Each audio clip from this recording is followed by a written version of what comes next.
दोस्तों, आज की कहानी हमारी सोच के ऊपर है। जैसा हम सोचते हैं वैसा हम बन जाते हैं। आखिर क्या है इसके पीछे का यूनिवर्सल ट्रुथ? नमस्कार दोस्तों, बुद्धा सारांश चैनल पर आपका स्वागत है। तो शुरू करते हैं। किसी शहर के रेलवे स्टेशन पर एक भिखारी रहता था। वहां आने जाने वाली रेलगाड़ियों में बैठे यात्रियों से भीख मांगकर अपना पेट भरता था। एक दिन जब वह भीख मांग रहा था तो सूट बूट पहने एक लंबा सा व्यक्ति जिसका नाम मानव था उसे दिखा।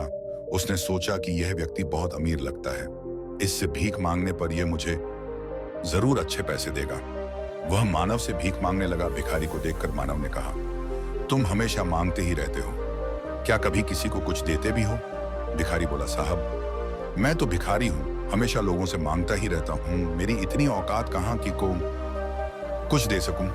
मानव बोला, जब किसी को कुछ दे नहीं सकते तो तुम्हें मांगने का भी कोई हक नहीं है। मैं एक व्यापारी हूं और लेन देन में ही विश्वास करता हूं। अगर तुम्हारे पास मुझे कुछ देने को हो तभी मैं तुम्हें बदले में कुछ दे सकता हूं। इतना कहने के बाद मानव ट्रेन में बैठकर चला गया। इधर भिखारी उसकी कही गई बात के बारे में सोचने लगा। मानव के द्वारा कही गई बात उस भिखारी के दिल में उतर गई। वह सोचने लगा कि शायद मुझे भीख में अधिक पैसा इसीलिए नहीं मिलता क्योंकि मैं उसके बदले में किसी को कुछ दे नहीं पाता हूं। लेकिन मैं तो भिखारी हूं, किसी को कुछ देने लायक भी नहीं हूं। लेकिन कब तक मैं लोगों को बिना कुछ दिए केवल मांगता ही रहूंगा? बहुत सोचने के बाद उस भिखारी ने निर्णय किया कि जो भी व्यक्ति उसे भीख देगा उसके बदले में वह भी उस व्यक्ति को कुछ जरूर देगा। लेकिन अब उसके दिमाग में यह प्रश्न चल रहा था कि वह खुद भिखारी है तो भीख के बदले में वह ये दूसरों को क्या दे सकता है। इस बात को सोचते हुए 2 दिन हो गए लेकिन उसे अपने प्रश्न का कोई उत्तर नहीं मिला था। तीसरे दिन जब वह स्टेशन के पास बैठा हुआ था तभी उसकी नजर कुछ फूलों पर पड़ी जो स्टेशन के आसपास के पौधों पर खिल रहे थे। उसने सोचा, क्यों ना मैं लोगों को भीख के बदले कुछ फूल दे दिया करूं। उसको अपना यह विचार अच्छा लगा और उसने वहां से कुछ फूल तोड़ लिए। अब वह ट्रेन में भीख मांगने पहुंचा। अब जब भी कोई उसे भीख देता तो उसके बदले में वह भीख देने वाले को कुछ फूल दे देता। उन फूलों को लोग खुश होकर अपने पास रख लेते। अब भिखारी रोज फूल तोड़ता और भीख के बदले में उन फूलों को लोगों में बांट देता था। कुछ ही दिनों में उसने महसूस किया कि अब उसे बहुत अधिक लोग भीख देने लगे हैं। वह स्टेशन के पास के सभी फूल को तोड़ लाता था। जब तक उसके पास फूल रहते थे तब तक उसे बहुत से लोग भीख देते थे, लेकिन जब फूल खत्म हो जाते तो उसे भीख भी नहीं मिलती थी।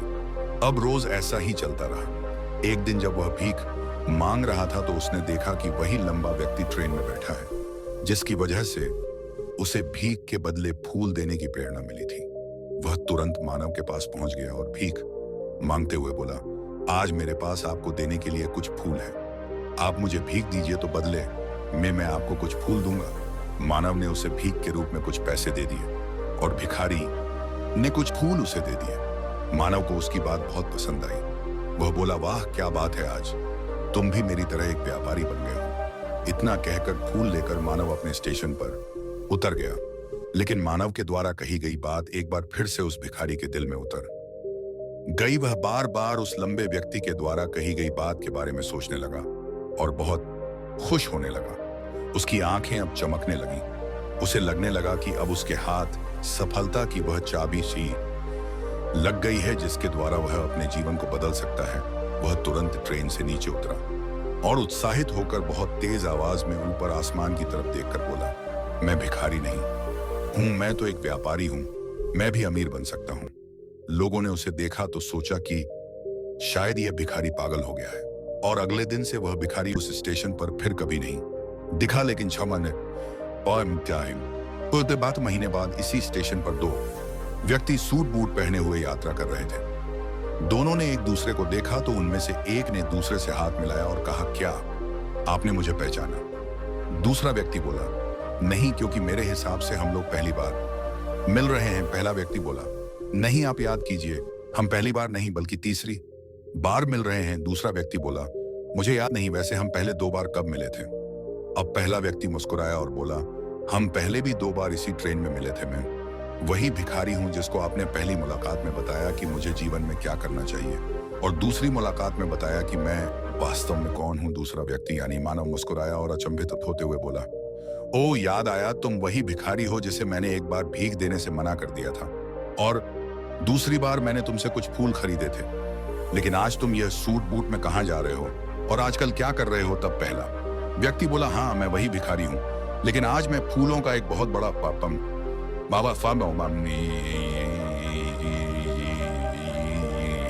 व्यापारी हूँ और इसी व्यापार के काम से ही दूसरे शहर जा रहा हूँ। कुछ देर रुकने के बाद वह फिर बोला, आपने मुझे पहली मुलाकात में प्रकृति का वहन नियम बताया था, जिसके अनुसार हमें तभी कुछ मिलता है जब हम कुछ देते हैं। लेन देन का यह नियम वास्तव में काम करता है। मैंने ये बहुत अच्छी तरह महसूस किया है, लेकिन मैं खुद को हमेशा भिखारी ही समझता रहा। इससे ऊपर उठकर मैंने कभी सोचा ही नहीं, और जब आपसे मेरी दूसरी मुलाकात हुई तब आपने मुझे बताया कि मैं एक व्यापारी बन चुका हूँ।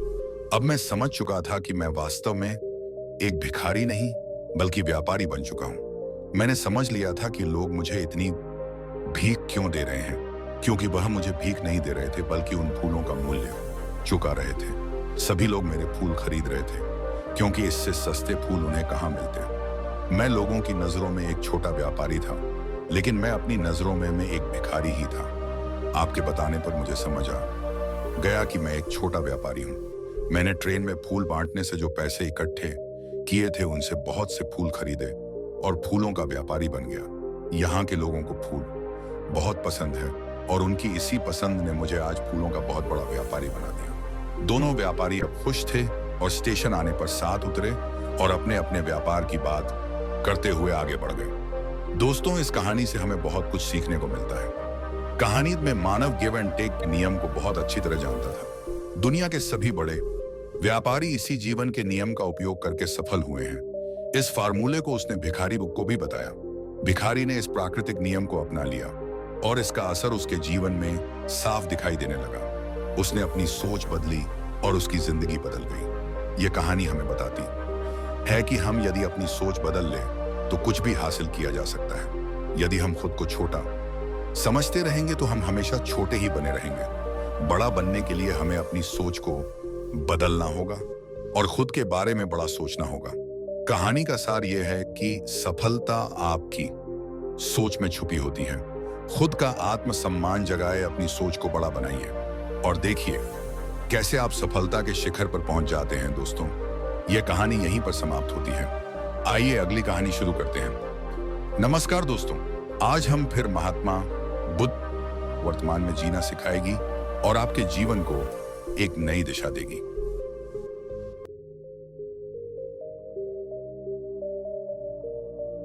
चलिए कहानी शुरू करते हैं। आनंद, जो बुद्ध के सबसे प्रिय शिष्य थे, उनके हर उपदेश को बहुत ध्यान से सुनते थे।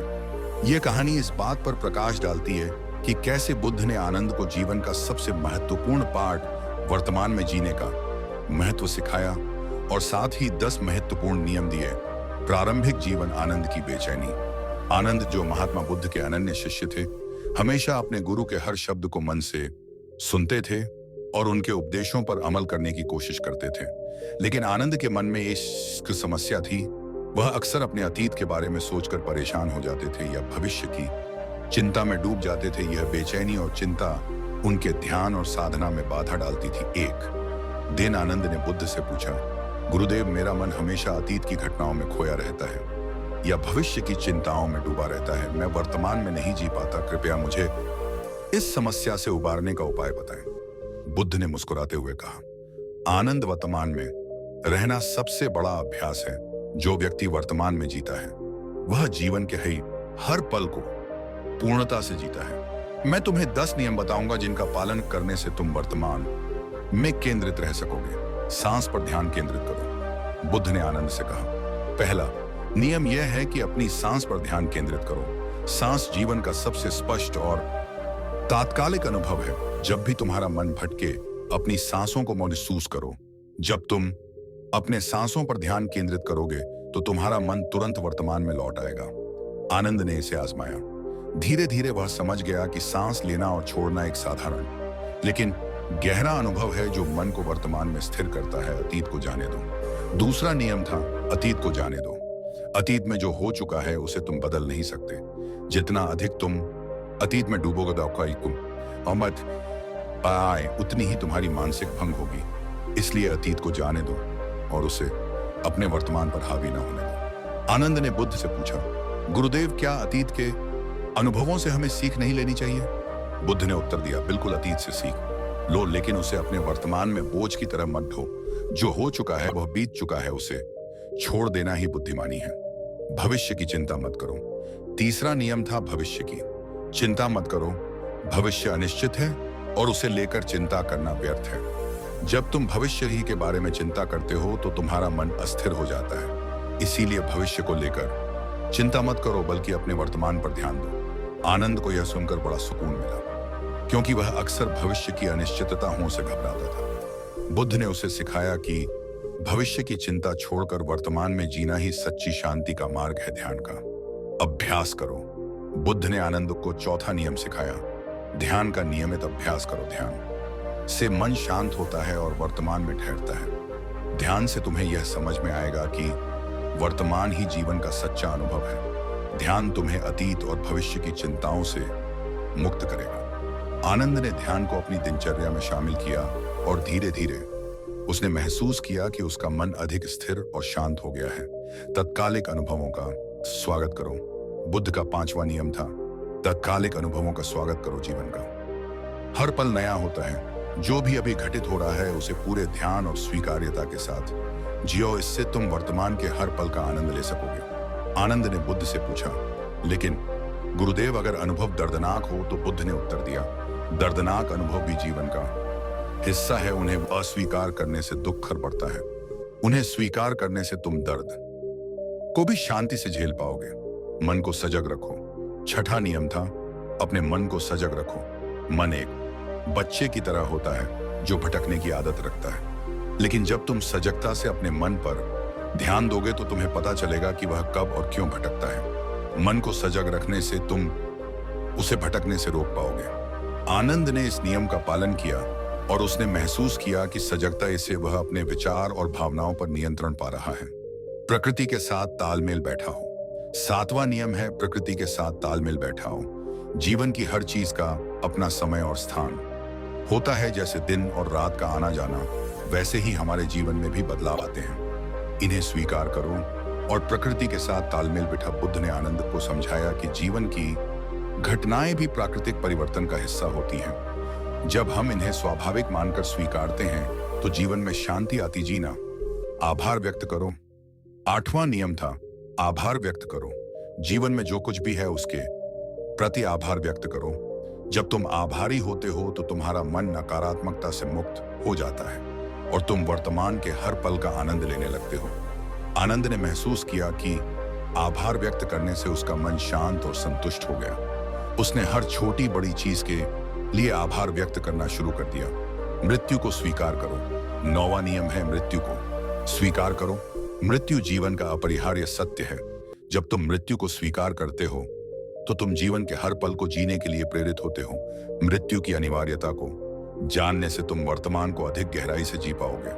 आनंद को यह सुनकर गहरा झटका लगा, लेकिन बुद्ध ने उसे समझाया कि मैं को स्वीकारने से जीवन की हर छोटी खुशी का महत्व बढ़ जाता है। मुक्ति की खोज करो। 10वां और अंतिम नियम है, मुक्ति की खोज करो। जीवन के हर क्षण को जीने के बाद आत्मज्ञान और मुक्ति की ओर बढ़ो। मुक्ति वही है जब तुम जीवन के हर बंधन से मुक्त होकर सत्य की अनुभूति करते हो।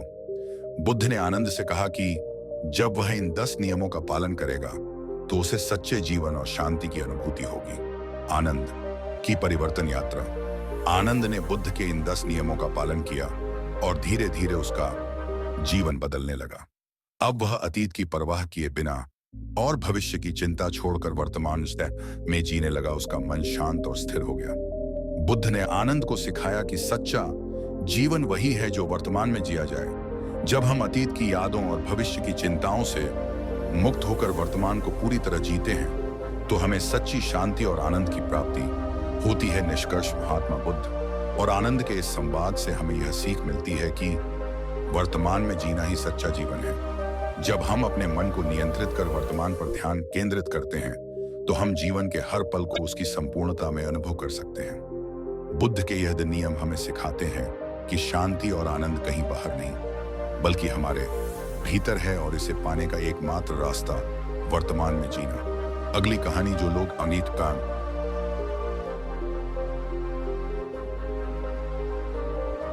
ज्यादा सोचते हैं। एक प्रेरणादायक कहानी दोस्तों। सोचने की आदत जब नियंत्रण से बाहर हो जाती है तो मन को एक ऐसे बवंडर में घेर लेती है जहां शांति खो जाती है। इस बेचैनी से उभरने और आत्मज्ञान प्राप्त करने के लिए हमें अपने भीतर झांकना होगा। यही सवाल लेकर एक उत्सुक शिष्य मानव अपने बौद्ध गुरु के पास पहुंचे। घने जंगल के मध्य पक्षियों के मधुर संगीत और शांत वातावरण के बीच गुरु ने एक ऐसी कहानी और अनुभव ये साझा किया जिसने मानव को जीवन की सच्चाई समझने और आत्मा की शांति पाने का मार्ग दिखाया। नमस्कार दोस्तों, बुद्धा सारांश की तरह खेला जा सकता है।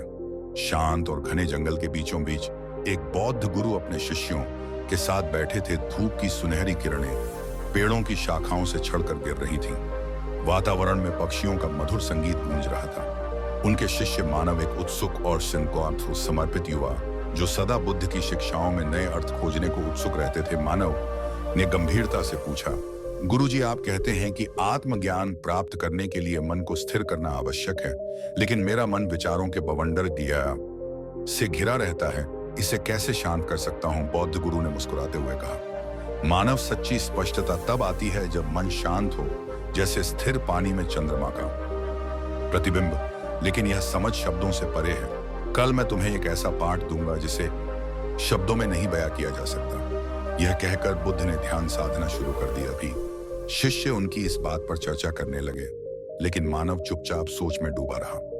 अगले दिन सूरज की पहली किरण के साथ बौद्ध गुरु मानव को जंगल के एक तालाब तक ले गए। तालाब कीचड़ से भरा हुआ था, लेकिन उसकी सतह पर एक सुंदर कमल खिला हुआ था। बुद्ध ने उसे देखते हुए पूछा, मानव, तुम क्या देख रहे हो? मानव ने जवाब दिया, गुरुजी, मैं एक कमल देख रहा हूं। बुद्ध ने फिर पूछा, यह कमल कहां से उत्पन्न हुआ है? मानव ने उत्तर दिया, यह तालाब के कीचड़ से उत्पन्न हुआ है। गुरु ने बताया, मानव जीवन भी ऐसा ही है। यह कीचड़ दुख, अज्ञान, संघर्ष हमारी परिस्थितियों का प्रतीक है, लेकिन इसी कीचड़ से आत्मज्ञान और पवित्रता का जन्म होता है। जैसे यह कमल मानव ने इस प्रतीक को समझने की कोशिश कि उन्होंने महसूस किया कि जीवन के संघर्षों से ऊपर उठना ही असली उद्देश्य है। लेकिन उनके मन में अभी भी सवाल थे। कुछ समय बाद बौद्ध गुरु और मानव एक गांव में पहुंचे। वहां एक धनी व्यापारी आया और विनम्रता से बोला, भगवान, मेरे पास धन दौलत सब कुछ है, लेकिन शांति नहीं है। मेरा मन बेचैन रहता है, कृपया मार्ग दिखाए। बौद्ध गुरु ने जमीन से एक मुट्ठी रेत उठाई और उसे कसकर मुट्ठी में पकड़ लिया। रेत उनकी अंगुलियों के बीच से गिरने लगी। उन्होंने व्यापारी से कहा, धन को इस रेत की तरह समझो, जितना इसे पकड़ोगे उतना यह छूटता जाएगा, लेकिन अगर इसे हल्के से पकड़ोगे तो यह तुम्हारे साथ रहेगा। अब व्यापारी समझ चुका था। व्यापारी ने सिर झुकाकर गुरु का धन्यवाद किया। मानव ने यह देखा और मन ही मन सोचा, त्याग ही शांति का मार्ग है। शाम को जंगल में वापस लौटने के बाद मानव ने पूछा, गुरुजी, हम दुखों से ऊपर कैसे उठ सकते हैं? संसार का कीचड़ तो बहुत प्रभावी है। बुद्ध ने पास के झरने से पानी भरा और उसमें मुट्ठी भर नमक डाल दिया।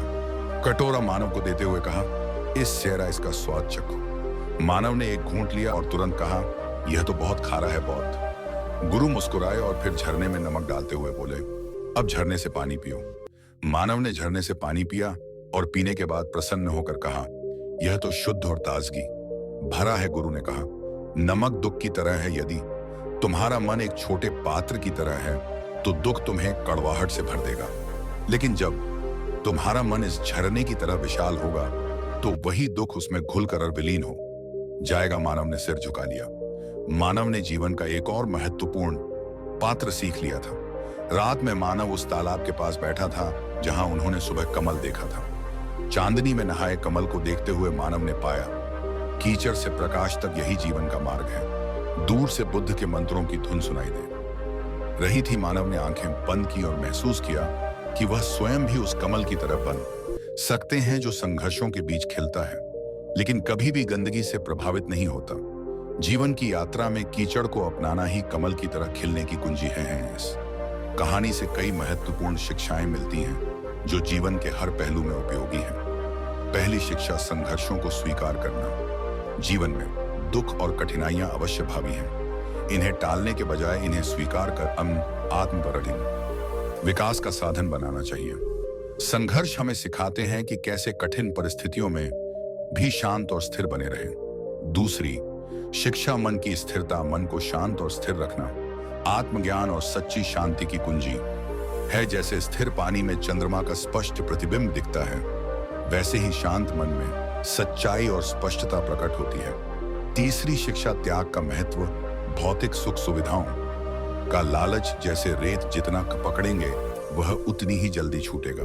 शांति का मार्ग चीजों को हल्के और संतुलित ढंग से अपनाने में है। चौथी शिक्षा मन की विशालता, दुख और कठिनाइयां नमक की तरह होती हैं। यदि मन छोटा होगा तो वे कड़वाहट से भर देंगे, लेकिन यदि मन विशाल झरने की तरह होगा तो वही दुख खुलकर गायब हो जाएंगे।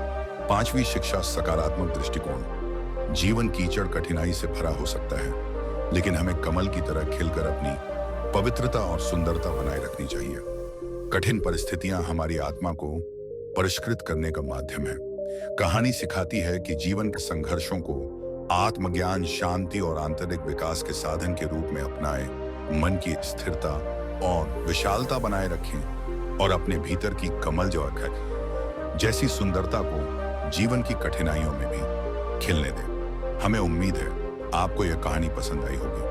अपने सुझाव कमेंट बॉक्स में दीजिए और हमारे चैनल बुद्धा सारांश को सब्सक्राइब करना ना भूलें। जो लोग बुद्धिमान हैं वह यह जानते हैं कि शब्द हथियार की तरह होते हैं, जिनसे किसी को भी बचाया जा सकता है या किसी को भी मारा जा सकता है। अब आप सोच रहे होंगे कि शब्दों से किसी को मारा कैसे जा सकता है, तो जरा सोचिए, ज्यादातर आत्महत्याओं के पीछे क्या कारण होता है। किसी के पति ने कुछ कहा, किसी के पिता ने कुछ कहा और उन लोगों ने आत्महत्या कर ली। यह आत्महत्या किसके कारण हुई? वह पीड़ित के मन को इतना दुखी कर गए कि उसके मन से वह दुख सहना और ज्यादा बर्दाश्त करना नामुमकिन हो गया और इसी वजह से उन्होंने आत्महत्या कर ली। ऐसे ही आपके शब्द किसी को नया जीवन प्रदान कर सकते हैं। जब कोई आदमी उदास होता है या दुखी होता है तो आपके शब्द उसमें एक नया जोश, एक नया उत्साह भर सकते हैं और एक हारा हुआ आदमी अपने जीवन में एक नई शुरुआत कर सकता है, सिर्फ शब्दों के माध्यम से, हमारी वाणी के माध्यम से।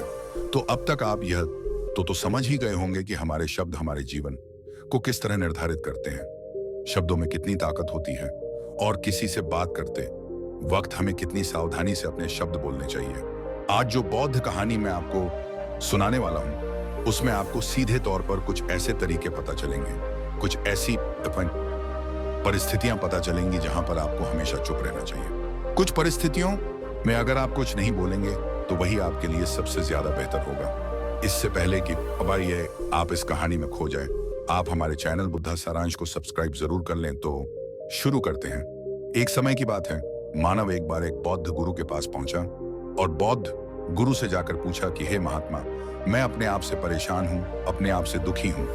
बाहरी रूप से मुझे कोई दुख नहीं है, मैं धन धान्य संपन्न हूं, मुझे कोई शारीरिक रोग भी नहीं है, लेकिन मैं खुद से परेशान रहता हूं, अपने मन से परेशान रहता हूं। अक्सर मेरी बातों को मेरा कोई भी दोस्त गंभीरता से नहीं लेता है और ना ही मेरे परिवार के लोग मेरी किसी बात को गंभीरता से लेते। मैं जो कुछ भी सलाह देता हूं, या तो वह उसे मजाक में उड़ा देते हैं या फिर उसे गंभीरता से लेते ही नहीं। मेरी बातों को कोई गंभीरता से क्यों नहीं लेता है? क्यों मेरी बातों पर कोई अमल नहीं करता? क्यों मेरी बातों में कोई रुचि नहीं दिखाता? क्या कारण है? कृपया मुझे बताने का कष्ट करें और मेरे मन के इस दुख को दूर करें। यह सुनकर बौद्ध गुरु ने कहा, भंते, आज सुबह जब मैं वन नीति उसे ध्यान करके वापस आ रहा था, रास्ते में कुछ कौवे काव्य कर रहे थे और वहीं पर जब मैं चलता हुआ कुछ दूर आया तो मुझे एक मोर की मधुर आवाज सुनाई दी। यह सुनकर अचानक मेरे मन में ख्याल आया कि कौवे कितना काव्य करते हैं, कितना बोलते रहते हैं, लेकिन कोई भी प्राणी कौवे की आवाज को पसंद नहीं करता। मोर हमेशा शांत रहता है और जब भी मोर बोलता है उसकी आवाज सबको अच्छी लगती है, क्योंकि मोर सही परिस्थिति के हिसाब से बोलता है। जब भी बारिश होने वाली होती है और बादल गरजते हैं और बारिश होने की आशंका होती है, ऐसे में मोर अपनी मधुर आवाज में गाता है जो सभी को प्रिय होता है। ऐसे ही अगर इंसान सही परिस्थिति के हिसाब से सही शब्द बोले, सही वाणी बोले, तो वही वाणी दूसरों के लिए संगीत हो जाती है और दूसरे लोग तुमसे सम्मोहित हो जाते हैं और जय है वहीं पर तुम्हें सब लोग गंभीरता से लेने लगते हैं। और दूसरी तरफ अगर तुम यूं ही विजुअल ऐसे ही बोलते रहते हो, बिना किसी बात के बोले चले जाते हो, तो फिर तुम्हें कोई गंभीरता से नहीं लेगा। तुम उस कौवे की भांति हो जाते हो जिसकी वाणी कोई पसंद नहीं करता, और बाद में तुम्हें दुख होता है कि तुम्हें कोई गंभीरता से क्यों नहीं लेता। इसीलिए अपने शब्दों को बेहद बुद्धिमानी के साथ इस्तेमाल करना सीखो। अगर तुम नहीं सीखो तो समाज में तुम्हें कोई सम्मान या कोई गंभीरता से नहीं लेगा। यह सुनकर मानव बोला कि हे महात्मा, मैं जानता हूं कि मैं ज्यादा बोलने की बीमारी से ग्रस्त हूं। मुझे इतना नहीं बोलना चाहिए, लेकिन मैं अपने आप पर काबू नहीं रख पाता, और ना ही मैं इतना बुद्धिमान हूं कि मैं अपने शब्दों को नाप तोल कर बोल सकूं। मैं तो किसी से बात करते वक्त इतना सोचता भी नहीं कि मुझे अपने शब्द किस तरह इस्तेमाल करने हैं। कृपया करके कुछ ऐसी परिस्थितियां बता दीजिए जहां पर मुझे कम बोलना है, या फिर बोलना ही नहीं है, हमेशा चुप रहना है। अगर आप मेरा ऐसे मार्गदर्शन कर सकते हैं तो मेरा जीवन आसान हो जाएगा, और मुझे ज्यादा दिमाग या अपनी बुद्धि लगाने की भी जरूरत नहीं पड़ेगी। यह सुनकर बौद्ध गुरु ने मुस्कुराते हुए कहा, भंते, वैसे तो इंसान को हर परिस्थिति में सोच समझकर ही बोलना चाहिए, लेकिन अगर वह हमेशा होश में नहीं रह पाता है, ध्यान में नहीं रह पाता है, मैं तुम्हारे दैनिक जीवन की कुछ ऐसी परिस्थितियां बता रहा हूं जहां पर तुम्हें हमें हमेशा चुप रहना है। अगर तुम ऐसी जगहों पर कुछ बोलोगे तो तुम्हारा अपमान ही होगा, या फिर तुम्हें कोई गंभीरता से नहीं लेगा। सबसे पहली जगह है, या यूं कहे ऐसी परिस्थिति जहां पर इंसान को हमेशा चुप रहना चाहिए, वह है जब किसी ऐसे विषय के बारे में बातचीत हो रही हो जिसके बारे में आपको कोई जानकारी ही नहीं है। तो ऐसी परिस्थिति में व्यर्थ में बीच में टांग अड़ाना, व्यर्थ का ज्ञान देना, जब आपको उस विषय के बारे में कुछ पता नहीं है लेकिन फिर भी आप अपना ज्ञान देने के लिए उत्सुक हैं, तो ऐसी जगह पर आपका अपमान ही होगा। जरा तुम खुद सोचो, जब कोई बीमार आदमी अपनी बीमारी के बारे में चर्चा कर रहा हो और आपको उस बीमारी के बारे में कोई भी ज्ञान नहीं है, लेकिन फिर भी आप व्यर्थ में, बेकार में उसे ऐसी ऐसी औषधियां बता रहे हैं जिनका उसकी बीमारी से कोई तालमेल ही नहीं है, तो ऐसे में आप अपनी प्रतिष्ठा अपने हाथों से खो रहे होते हैं और आपको पता ही नहीं होता। ऐसी परिस्थिति में आदमी को हमेशा सुनना चाहिए। ध्यान से सुनना भी एक कला होती है। अगर आप सुनने का दिखावा करेंगे तो कहीं ना कहीं सामने वाले आदमी को यह एहसास हो जाता है कि यह मेरी बात पूरे ध्यान से नहीं सुन रहा है। इसीलिए जब आपको किसी विषय के बारे में पूरी तरह से जानकारी ना हो तो वहां पर केवल अपने कान लगाना ही ज्यादा महत्वपूर्ण होता है। आप उस इंसान की बातें ध्यान से सुन सकते हैं और इसी बीच आप दोनों के बीच एक संबंध पैदा होगा, और वह संबंध सच्चा होगा क्योंकि आपने उसकी बात को बड़े ही ध्यान से सुना है, और इस बात का पता सामने वाले को भी होता है। तो हम बिना कुछ बोले सिर्फ सुनने मात्र से किसी को अपना मित्र बना सकते हैं। इस बात को हमेशा ध्यान में रखना। आगे बौद्ध गुरु ने कहा, दूसरी जगह जहां इंसान को हमेशा चुप रहना चाहिए वह है खाना खाते समय। खाना इंसान को हमेशा चुप रहकर खाना चाहिए, मौन रहकर खाना चाहिए।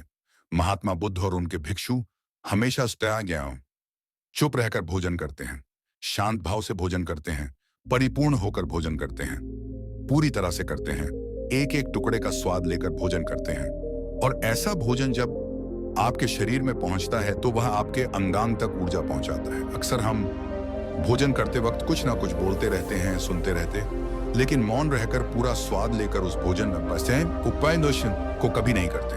हम उस भोजन को करते वक्त आधे अधूरे ही रहते हैं, और इसीलिए हमारा शरीर रोगों से ग्रस्त हो जाता है। जरा तुम खुद सोचो, बौद्ध भिक्षु हमेशा भिक्षा लेकर भोजन करता है, और भिक्षा भी बिल्कुल मामूली सी, और वह भी एक वक्त का तो एक वक्त भोजन करने के बाद भी वह इतने स्वस्थ रहते थे, इतने उत्साह, जोश और आनंद से भरे होते थे।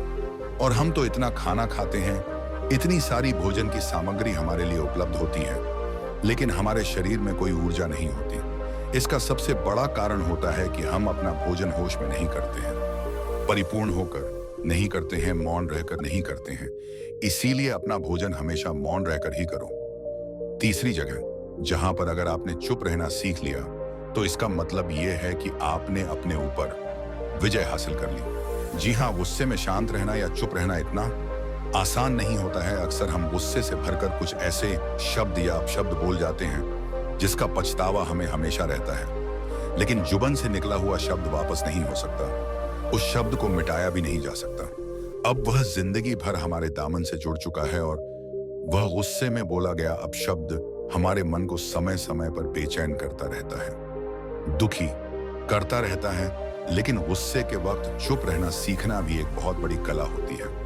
गुस्से में आदमी का अपने ऊपर काबू कहाँ रहता है, अपनी इंद्रियों को वश में कहाँ रख पाता है। इसीलिए इस कला को आप तभी सीख सकते हैं जब आप गुस्सा भी होश में रहकर कर पाए। जब भी आपको गुस्सा आए, आपके दिमाग में सिर्फ एक ही बात आए कि मुझे चुप रहना है, मुझे किसी से कुछ गाली गलौच नहीं करना है, किसी को कोई अपशब्द नहीं बोलना है। और जब यह विचार गुस्से के साथ जुड़ जाता है और धीरे धीरे यह आदत बन जाता है, तो आप अपने गुस्से को भी काबू में करना सीख जाते हैं। जब भी कभी गुस्सा आए तो किसी को कुछ बोलने की बजाय कुछ शारीरिक व्यायाम करना शुरू करो। दो उछलना, भागना, दौड़ना, कुछ भी आप ऐसा व्यायाम कर सकते हो जिसमें आपका शरीर थक जाए। आप पाएंगे कि जब आपका शरीर थक जाता है तो आपका मन भी शांत हो जाता है। आपने उस गुस्से की ऊर्जा को एक सकारात्मक रूप दे दिया। और यही बुद्धिमान व्यक्ति की पहचान होती है, जो दूसरों के तानों से भी अपना घर बना लेता है, अपनी कामयाबी के रास्ते निकाल लेता है।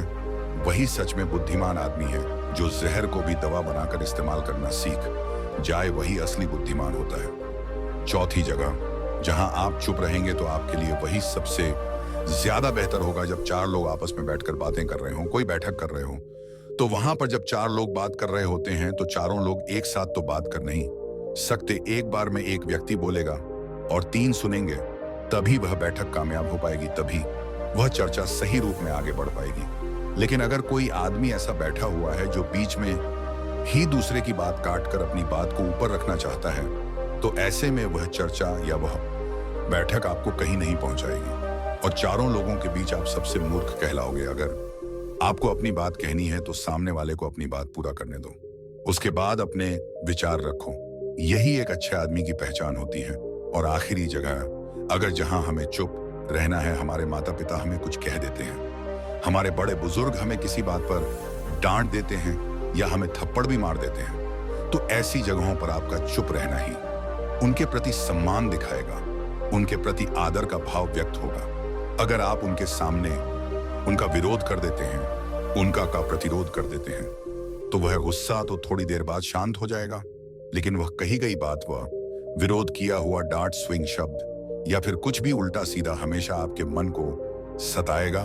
और आपके माता पिता को हमेशा यही लगेगा कि यह हमारी इज्जत नहीं करता, हमारी बात नहीं मानता, क्योंकि यह कमाने लग गया है, यह बड़ा बन गया है। ऐसी ऐसी बातें उठेंगी, ऐसे ऐसे तंज कसे जाएंगे। इसीलिए ऐसी जगह पे आप मौन रहिए, चुप रहिए, कुछ मत बोलिए। अपने गुस्से को अपने अंदर ही पी लीजिए, कुछ व्यायाम कर लीजिए, भाग लीजिए, दौड़ लीजिए, आपका मन अपने आप शांत हो जाएगा। आखिर में बौद्ध गुरु ने अपनी बात को खत्म करते हुए कहा कि कम शब्दों में अपनी भावनाओं को उतारना सीखो। शब्द हथियार की तरह होते हैं, बोलो तो होश में बोलो, ध्यान में बोलो। जीवन शैली ऐसी बना लो कि आप जब भी बोलो पूरे होश में रहकर बोलो, पूरे आनंद के साथ बोलो, पूरे प्रेम के साथ बोलो। ऐसी वाणी बोलो जो दूसरे के दिल को ठंडक पहुंचाती हो, दूसरे के मन को भी शांत कर देती हो। और वह तभी संभव है जब आप प्रत्येक पल होश में रहकर बोलेंगे। इसके बाद मानव बौद्ध गुरु के सामने नतमस्तक हो गया और उनको प्रणाम करते हुए अपने घर वापस लौट गया। दोस्तों, यह कहानी यहीं पर समाप्त होती है।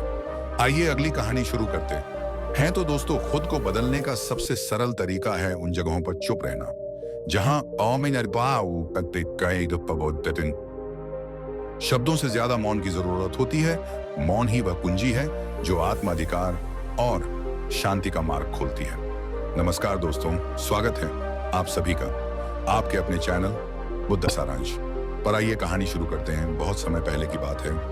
मगध राज्य के छोटे से गांव में एक युवक रहता था जिसका नाम सबल था। वह बहुत ही अधीर और गुस्सैल स्वभाव का था। छोटी छोटी बातों पर बहस करना और हर बात का उत्तर तुरंत देना उसकी आदत बन चुकी थी। धीरे धीरे सबल के स्वभाव के कारण लोग उसे कतरा लगे। सबल खुद भी इस बात को महसूस करता था कि उसका स्वभाव उसके जीवन में शांति और खुशियां लाने के बजाय तनाव और अकेलापन बढ़ा रहा है। लेकिन वह समझ नहीं पा रहा था कि उस स्थिति से कैसे बाहर निकलना चाहिए। एक दिन सबल ने सुना कि पास के जंगल में गौतम बुद्ध का प्रवचन हो रहा है। बुद्ध के बारे में उसने बहुत कुछ सुन रखा था, उनकी करुणा, उनका ज्ञान और उनके द्वारा दी गई जीवन की शिक्षाएं। यह सुनकर सबल ने सोचा, शायद मुझे मेरे सवालों के जवाब वहां मिल जाएं। वह जल्दी ही प्रवचन स्थल पर पहुंचा। वहां बड़ी भीड़ जमा थी। गौतम बुद्ध अपने सरल और स्पष्ट शब्दों में जीवन की गहराइयों को समझा रहे थे। उसी समय बुद्ध ने सभा को संबोधित करते हुए कहा, यदि तुम अपने जीवन में सच्चा बदलाव लाना चाहते हो तो 10 जगहों पर चुप रहना सीखो। यह सुनकर सबल को कुछ आशा की किरण दिखी। प्रवचन समाप्त होने के बाद सबल गौतम बुद्ध के पास गया और उनके चरणों में झुककर बोला, महात्मा, आपने कहा कि बदलाव लाने के लिए 10 जगहों पर चुप रहना चाहिए। कृपया मुझे विस्तार से समझाएं कि यह 10 जगह कौन सी है और मैं उन्हें अपने जीवन में कैसे अपना सकता। बुद्ध मुस्कुराए और बोले, यह जानने के लिए तुम्हें धैर्य, अनुशासन और आत्मनिरीक्षण की आवश्यकता होगी। अगर तुम इन शिक्षाओं को अपनाने के लिए तैयार हो तो मेरे साथ चलो। सबल ने सहमति जताई और इस तरह उसकी यात्रा शुरू हुई। पहला स्थान, जब कोई तुम्हारी आलोचना करे। गौतम बुद्ध ने सबल को पहले स्थान की शिक्षा दी। सबल, जब कोई तुम्हारी आलोचना करे तो चुप रहो। आलोचना तुम्हारे लिए सीखने का अवसर है। यदि तुम गुस्से में प्रतिक्रिया दोगे तो तुम कुछ भी नहीं सीख पाओगे। लेकिन अगर तुम चुप रहकर सोचोगे तो तुम समझ सकोगे कि वह आलोचना सही है या गलत। बुद्ध ने उसे एक उदाहरण दिया। एक बार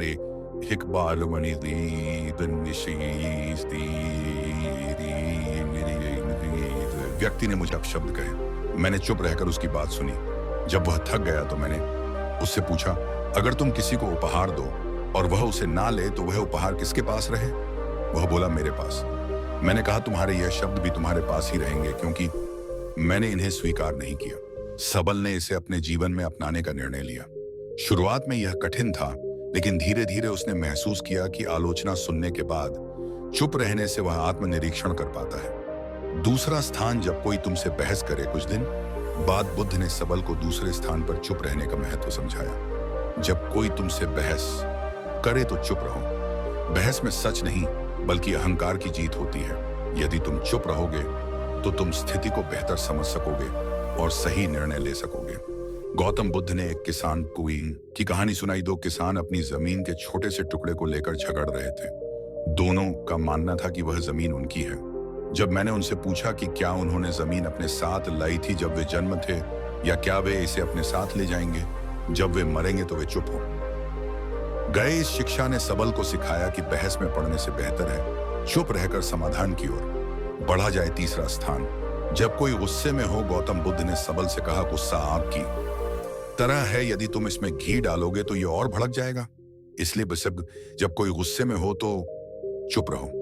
उसकी गुस्से की ऊर्जा खत्म हो जाएगी। इसके लिए बुद्ध ने एक कहानी सुनाई। एक राजा ने अपने मंत्री को गुस्से में फांसी की सजा सुनाई। मंत्री ने कुछ नहीं कहा। अगले दिन राजा को पछतावा हुआ और उसने मंत्री को माफ कर दिया। अगर मंत्री उस समय राजा से बहस करता तो शायद उसकी जान चली जाती। सबल ने इसे भी अपने जीवन में अपनाया। चौथा स्थान, जब तुम दुखी हो। एक दिन सबल को किसी बात पर गहरा दुख हुआ। उसने गौतम बुद्ध से कहा, महात्मा, मैं इस पीड़ा को सहन नहीं कर पा रहा। बुद्ध ने कहा, जब तुम दुखी हो तो चुप रहो। दुख तुम्हारे भीतर के बदलाव का द्वार हो सकता है। चुप्पी में तुम्हें अपने प्रश्नों के उत्तर मिल सकते हैं। बुद्ध ने उसे यह भी बताया कि दुख तुम्हें मजबूत बनाता है, बशर्ते तुम उसे समझने की कोशिश करो। 5वां स्थान, जब कोई तुम्हें जानबूझकर उकसाए। गौतम बुद्ध ने सबल से कहा, जब कोई तुम्हें जानबूझकर उकसाए तो चुप रहना ही सबसे बड़ा उत्तर है। यह तुम्हारी और धैर्य को दर्शाता है। बुद्ध एक साधु की कहानी सुनाई। एक बार एक साधु को गांव के लोग परेशान करते थे, लेकिन वह साधु हमेशा शांत रहता था। धीरे धीरे गांव वालों ने उसे तंग करना छोड़ दिया। उनकी चुप्पी ने उन्हें बदल दिया। छठा स्थान, जब तुम्हें दूसरों की मदद ना करनी हो। बुद्ध ने समझाया, हर जगह मदद करने की जरूरत नहीं होती। जब कोई तुम्हारी राय ना मांगे तो चुप रहना बेहतर है। यह शिक्षा सबल के लिए बहुत उपयोगी साबित हुई। 7वां स्थान, जब तुम्हें अपने ज्ञान पर घमंड हो। बुद्ध ने कहा, ज्ञान विनम्रता का आभूषण है। यदि तुम अपने ज्ञान का प्रदर्शन करोगे तो वह खोखला हो जाएगा। 8वां स्थान, जब कोई सत्य सुनने को तैयार ना हो। बुद्ध ने सबल से कहा, सत्य का मूल्य तब तक नहीं होता जब तक उसे स्वीकार करने वाला तैयार ना हो। ऐसे में तुम्हारे शब्द व्यर्थ होंगे और तुम केवल अपना समय और ऊर्जा खो दोगे। फिर गौतम बुद्ध ने विस्तार से बताया, जब तुम किसी को सत्य बताने की कोशिश करोगे लेकिन वह अपने भ्रम या अहंकार में डूबा होगा स्विंगल तो तुम्हारे शब्द उसे असहज कर देंगे। ऐसे समय में चुप रहना ही सबसे बड़ा उपाय है। सत्य का बीज तभी फलेगा। निर्णय गलत है। राजा को यह सुनकर गुस्सा आ गया और उसने साधु को दरबार से बाहर फेंकने का आदेश दिया। साधु ने जाते जाते कहा, सत्य कहने का समय अभी नहीं आया। जब तुम्हारा मन इसे समझने के लिए तैयार होगा तब मैं लौटूंगा। वर्षों बाद राजा ने अपनी गलतियों से सीख ली और साधु को फिर से बुलाया। इस बार राजा ने न केवल साधु की बात सुनी बल्कि उसे अपने जीवन का मार्गदर्शक भी बनाया। बुद्ध ने सबल को समझाया, सत्य का प्रभाव तभी होता है जब सुनने वाला उसे ग्रहण करने के लिए तैयार हो। 9वां स्थान, जब परिस्थितियां तुम्हारे नियंत्रण में ना हो। बुद्ध ने कहा, जीवन में कई बार ऐसी स्थितियां आती हैं जिन्हें तुम बदल नहीं सकते। उन पर क्रोधित या व्याकुल होकर तुम केवल अपनी शांति को खोगे। ऐसे समय में चुप रहना ही सबसे बुद्धिमानी है। बुद्ध ने समझाया, चुप रहना कोई कमजोरी नहीं बल्कि धैर्य और संतुलन का प्रतीक है। जब परिस्थिति तुम्हारे बस में नहीं हो तो उसे स्वीकार करो और शांत रहो। यही मानसिक शक्ति का आधार है। बुद्ध ने एक घटना का जिक्र किया। एक बार एक किसान ने बुद्ध से पूछा, मेरा खेत सूखा पड़ा है, बारिश नहीं हो रही, मैं क्या करूं? बुद्ध ने कह दिया, तुम बारिश नहीं बदल सकते लेकिन तुम अपनी मेहनत को दिशा दे सकते हो। चुप रहो और अपने खेत के लिए वैकल्पिक उपाय खोजो। शांति से सोचो और समाधान खुद आ जाएगा। किसान ने यही किया और जल्द ही उसकी समस्या हल हो गई। बुद्ध ने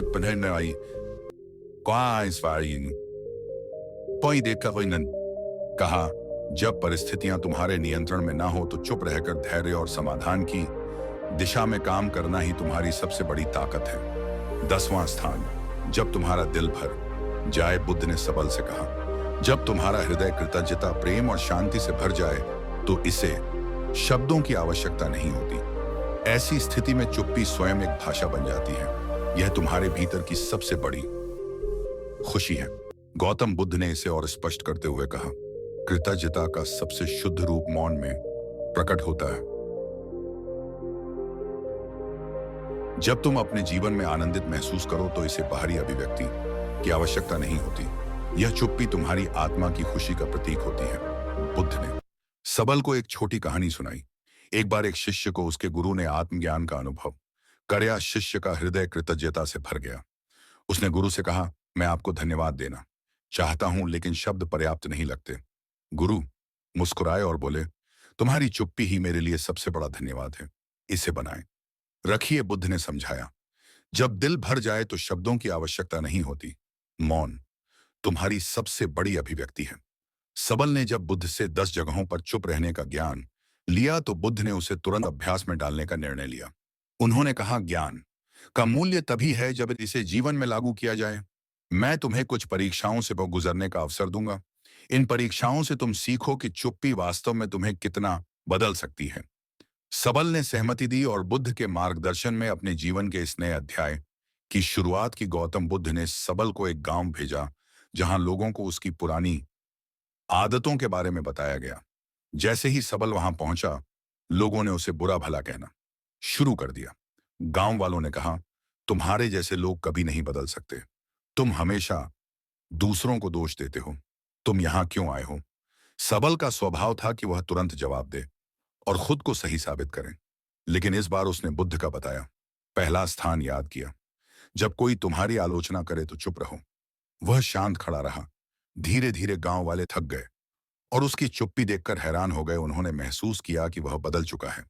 सबल बुद्ध के पास लौटा और कहा, महात्मा, चुप रहना कठिन था लेकिन इससे मुझे एक नई ऊर्जा मिली। बुद्ध मुस्कुराए और बोले, यही पहला कदम है। अब अगली परीक्षा के लिए तैयार हो, जाओ दूसरी परीक्षा। जब कोई बहस करे, बुद्ध ने सबल को एक के पास भेजा जो हमेशा अपने ग्राहकों से बहस करता रहता था। बुद्ध ने कहा, इस व्यापारी से कोई सवाल पूछो और जब वह बहस करे तो चुप रहो। सबल व्यापारी के पास गया और पूछा, आपके सामान की कीमत इतनी अधिक क्यों है? व्यापारी तुरंत गुस्से में आ गया और बहस करने लगा, तुम्हें क्या पता कि मैं कितना मेहनत करता हूं? क्या तुम मेरे काम की कदर नहीं करते? सबल ने बुद्ध के दूसरे स्थान को याद किया, जब कोई बहस करे तो चुप रहो। वह शांत खड़ा रहा। उसकी चुप्पी ने व्यापारी को सोचने पर मजबूर कर दिया। सबल ने महसूस किया कि बहस का कोई अर्थ नहीं है। तीसरी परीक्षा गुस्से का सामना करना। अब बुद्ध ने सबल को एक ऐसे व्यक्ति के पास भेजा जो अपने गुस्से के लिए मशहूर था। सबल को उसके पास जाकर मदद मांगने को कहा। उस व्यक्ति ने गुस्से में कहा, तुम्हें मुझसे मदद चाहिए, तुम्हारी हिम्मत कैसे हुई? सबल ने पहले की तरह जवाब देने की बजाय चुप रहने का निर्णय लिया। धीरे धीरे उस व्यक्ति का गुस्सा शांत हो गया। उसने कहा, तुमने मुझे जवाब क्यों नहीं दिया? क्या तुम डरे हुए हो? सबल ने कहा, मैं आपके गुस्से को नहीं बढ़ाना चाहता था। उस व्यक्ति ने महसूस किया कि चुप्पी में शक्ति है। चौथी परीक्षा दुख का सामना करना। अगली परीक्षा में बुद्ध ने सबल को एक विधवा स्त्री के पास भेजा जिसका इकलौता बेटा हाल ही में मृत्यु को प्राप्त हुआ था। वह स्त्री अपनी पीढ़ी में किसी से बात नहीं करती थी। बुद्ध ने कहा, उसके पास उपलब्धि है और बिना कुछ कहे उसकी मदद करो। सबल उसके पास गया और बस उसके पास बैठा रहा। उसने कुछ नहीं कहा, लेकिन उसकी मौन उपस्थिति ने स्त्री को शांत बना दी। उसने पहली बार किसी से अपनी कहानी साझा की और अपने दुख से उभरने का प्रयास किया। बुद्ध ने कहा, दुख में चुप्पी कई बार शब्दों से अधिक प्रभावी होती है। पांचवी परीक्षा उकसावे का सामना करना। बुद्ध ने सबल को एक ऐसे समूह के पास भेजा जो उसे उकसाने के लिए तैयार था। उन्होंने सबल को अपमानजनक बातें कही, लेकिन सबल शांत रहा। उसकी चुप्पी ने उन्हें हार मानने पर मजबूर कर दिया। परीक्षाओं के बीच सबल ने बुद्ध से पूछा, महात्मा चुप रहना कैसे इतना प्रभावी हो सकता है? बुद्ध ने कहा, एक बार एक राजा ने एक साधु से पूछा, जीवन में सबसे बड़ी ताकत क्या है? साधु ने राजा को एक कटोरा पानी और तेल दिया। उसने कहा, पानी और तेल को मिलाने कोशिश करो, लेकिन तेल पानी में घुल नहीं पाया। साधु ने कहा, चुप्पी तेल की तरह है, इसे आपसे अलग नहीं किया जा सकता जब तक तुम इसे संभालोगे।